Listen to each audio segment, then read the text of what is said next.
Hi everybody, I am Dr. T. Miranda Lakshmi, working as an assistant professor in the Department of Computer Science, St.Joseph College, Cuddalore.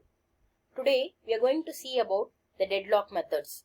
So in the last videos, we saw about what is a deadlock and what are the reasons we are going to have a deadlock. That is, what are the prerequisites, that is the Kaufman's 4 conditions we saw. That is mutual exclusion, wait for condition, circular wait and no preemption condition. In those 4 conditions, the deadlock can occur. Today, we are going to see what are the deadlock methods. So, we are having 5 deadlock methods.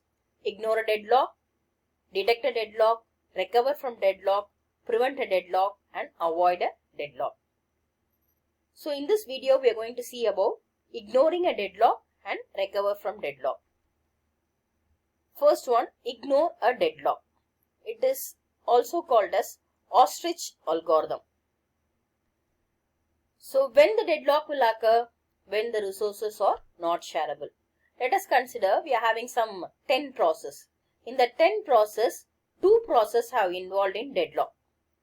What you are going to do is, this 8 process is going to continue proceeding the work, and these 2 processes is being ignored by all these 8 processes. That is the case in this ignoring a deadlock. So according to this method, the process which is involved in deadlock is ignored and the OS proceeds with the remaining process. It pretends as if it is totally unaware of it. Similarly, like an ostrich. So if you're going to take an ostrich, what it will be doing is, it will be digging the sand and it will be putting the head inside the sand. It will be thinking that, but the body will be outside, but it will be thinking that it is very safe. Similarly, this ignoring a deadlock also, it will be pretending as if it is totally unaware of these process which is being involved in deadlock. The reason why we are ignoring a deadlock is, it is very time consuming, and in order to detect a deadlock, in order to prevent a deadlock, or in order to avoid a deadlock. So for that reason, we are going for ignoring a deadlock. So ignoring a deadlock, just it will be ignoring, the OS will be proceeding with the other processes. The next one is recover from deadlock. When you are going to recover it, recover means the deadlock has occurred. Now we have to come out of the deadlock.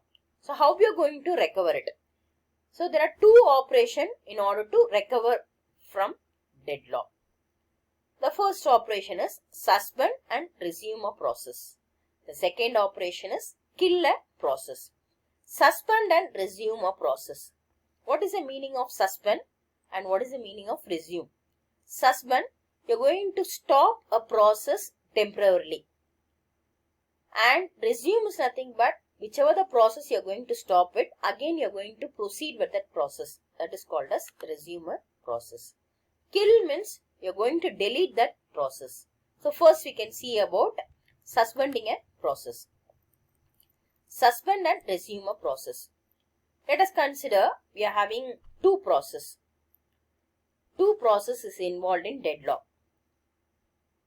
If this is the case, in order to recover from deadlock, what they are saying is, we have to suspend a process. Which process has to be suspended? There are 2 types of process. One is lower priority process. The other one is higher priority process. It is always preferable to suspend a lower priority process. What is going to happen if you are going to suspend a lower priority process? If you are going to suspend the lower priority process, the process, whichever the resources it is being using, will be given to the higher priority process, and the higher priority process finish its execution, and after finishing its execution, then the resources will be handed over to the lower priority process as soon as it is being resumed.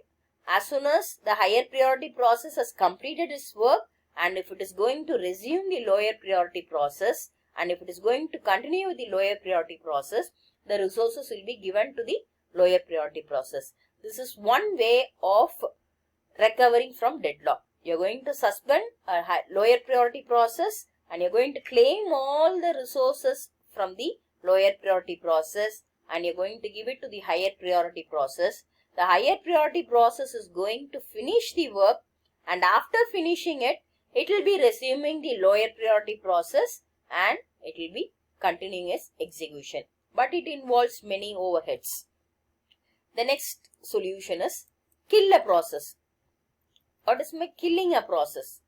Kill a process, if the same way, if you're going to consider two processes, in this two process has been involved in deadlock, the OS decides to kill a process. In order to kill a process, it is recommended to kill a lower priority process. So if you're going to kill the lower priority process, the resources which the lower priority process is using will be handed over to the higher priority process. The higher priority process will be using the resource, and because here when it is going to use a resource, it is the lower priority process being killed. It is safe to kill the lower priority process, but the information which is being present in the lower priority, whatever the calculations which has been done by the lower priority process will be lost. So the solution is simple, but if you're going, it will be we'll be losing at least one process when you're going to go in for killing a process. So here also it is preferable to kill only the lower priority process, not the higher priority process. So these are the two ways to recover from the deadlock. So first way is we are going to go in for suspend or resume a process, and the second way is you are going to kill a process. Thank you.